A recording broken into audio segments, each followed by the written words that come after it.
महर्षि जी। नहीं हनुमान, आपने हमारे साथ छल किया है, छल किया है आपने हमारे साथ। हम एक छली का साथ नहीं दे सकते।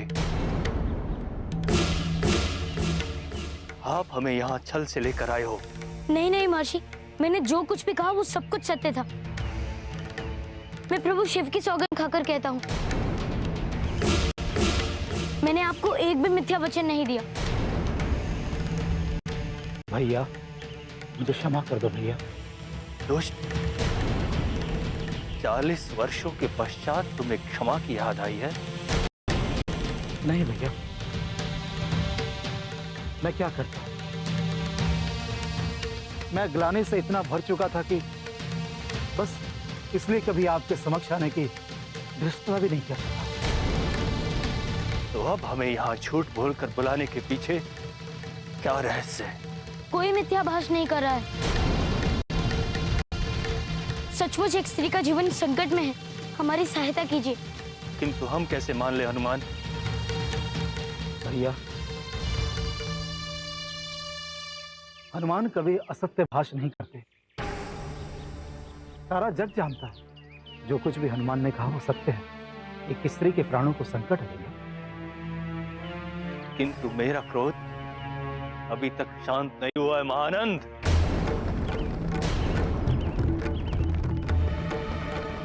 भैया, अपने क्रोध की अग्नि जब आपको मुझ पर वर्षा करनी हो कर लेना भैया, किंतु उसके प्राणों को बचा लीजिए। ठीक है महर्षि जी, किंतु आप अपने ही अनुज पर इतना क्रोध क्यों कर रहे हैं? महर्षि जी, मैंने तो सुना है क्षमा बड़न को चाहिए, छोटन को उत्पात। यदि इनसे कोई भूल हो भी गई है तो अब तक तो आपको उसे भूल जाना चाहिए। महानंद, क्या तुम्हारी भूल क्षमा के योग्य है?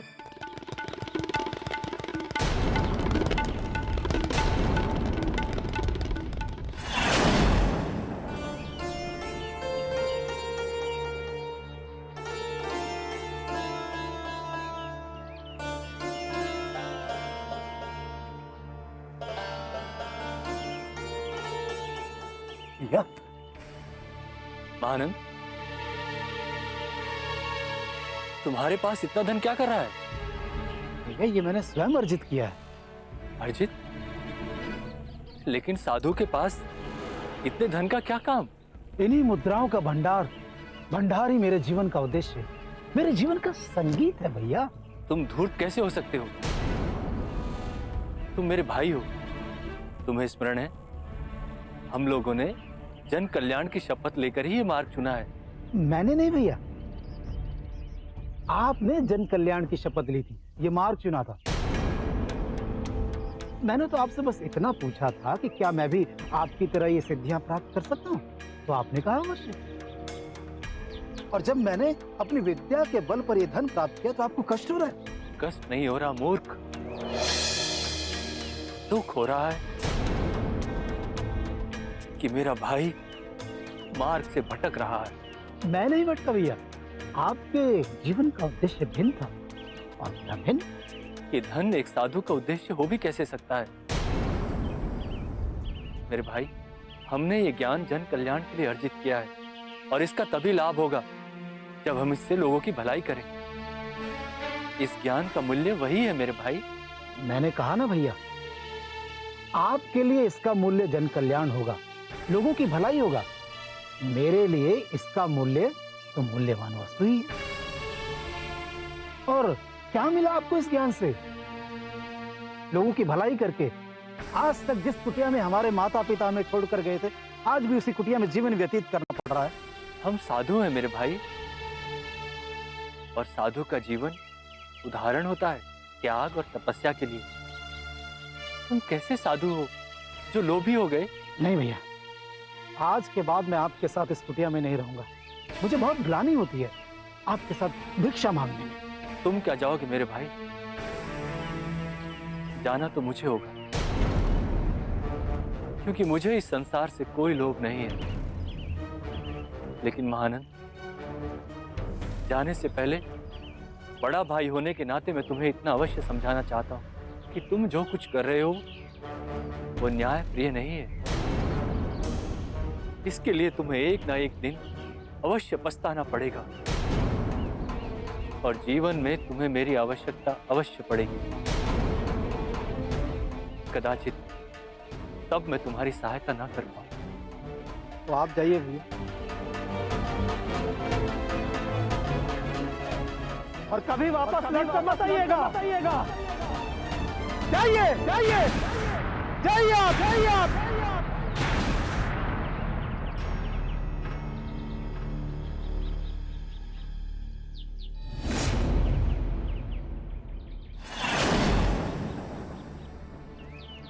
हनुमान, ये कारण था हम दोनों के पृथक होने का। पर आप इस पाखंडी की बातों में आकर छल से हमें यहां ले आए। इसके पीछे भी अवश्य इसकी कोई सिद्धि होगी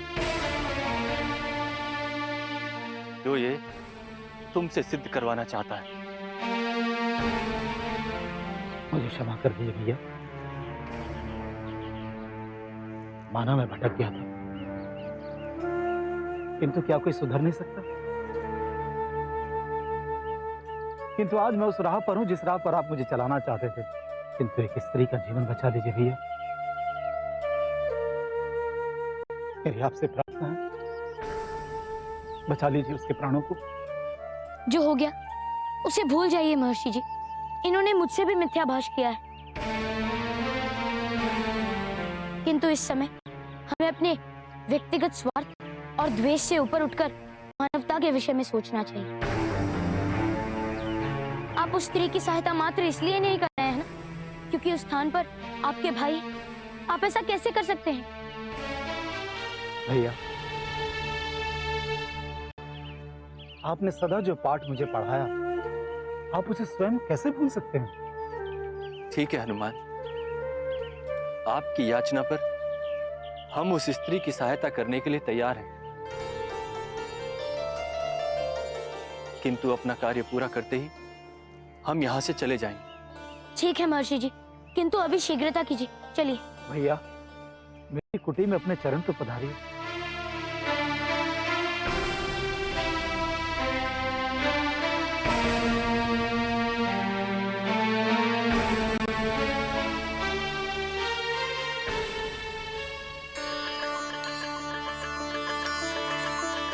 संचिता, संचिता, संचिता,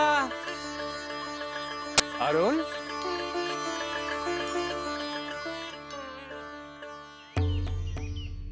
घर तो खुला है, कहाँ है दोनों? घर में तो कोई नहीं है।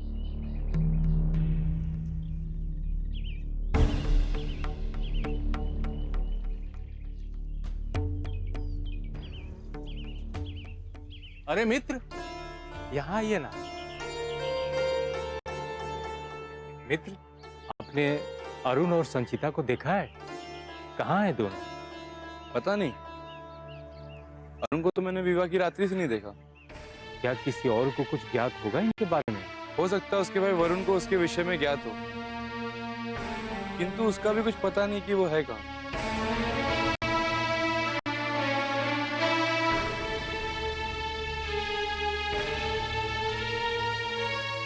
देखिए, मैं संचिता का पिता हूँ। यदि आपको आपत्ति न हो तो मैं यहाँ बैठकर अपनी बेटी और दामाद जी के आने की प्रतीक्षा कर सकता हूँ। अवश्य अवश्य।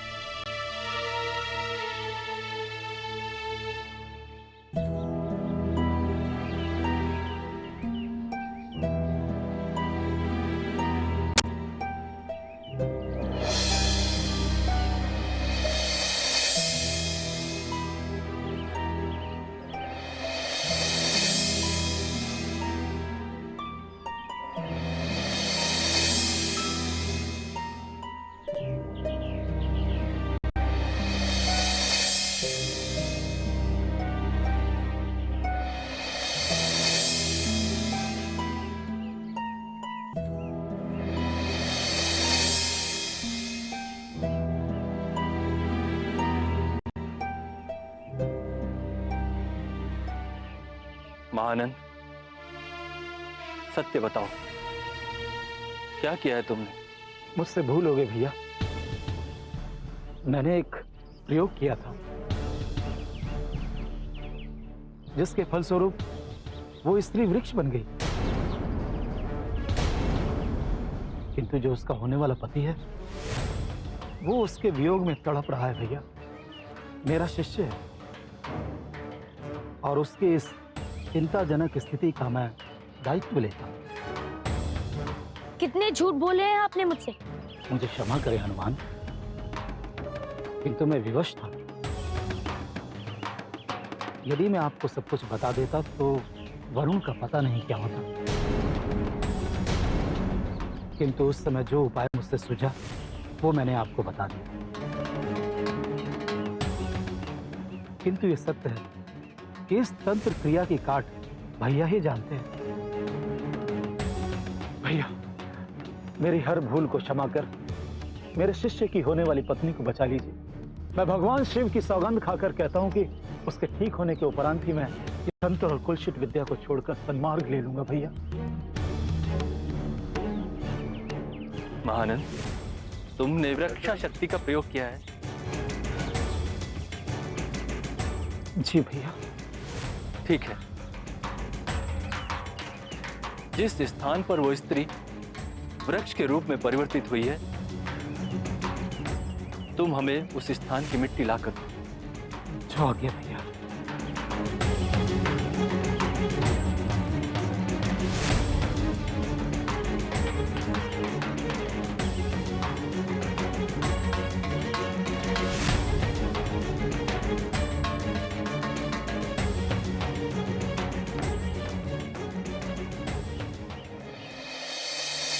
संचिता, प्रिय, तुम सुन रही हो ना? मैं तुमसे बहुत प्रेम करता हूँ संचिता, बहुत प्रेम करता हूँ।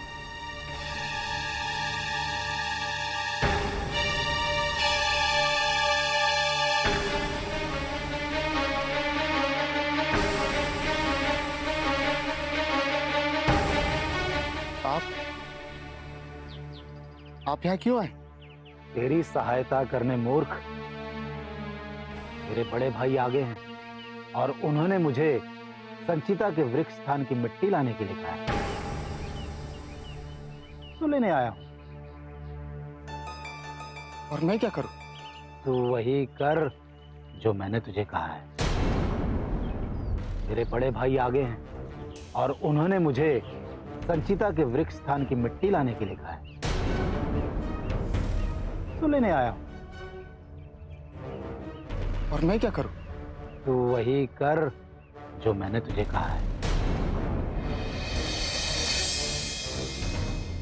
पर स्मरण रहे, संचिता के वृक्ष से स्त्री बनते ही मुझे 1,000 सोने की मुद्राएं चाहिए,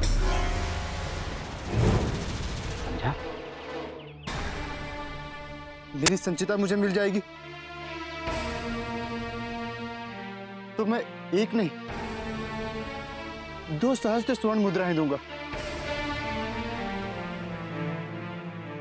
हो जाएगा, तेरा कार्य अवश्य होगा।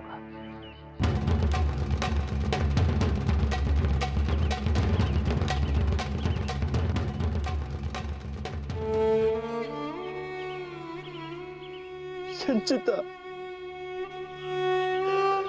प्रिय,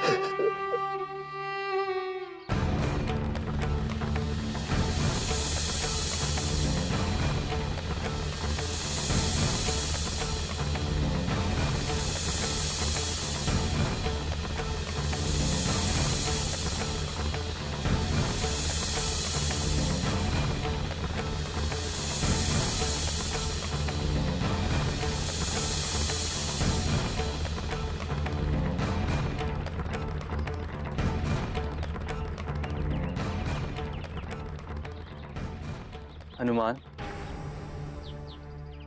इस तंत्र की पूर्ण रूप से काट के लिए हमने सारी सामग्रियों का स्मरण कर लिया है। तो बताइए ना ऋषिवर, मैं अभी सारी सामग्रियां जुटा लेता हूँ। नहीं हनुमान, उसके पूर्व हमें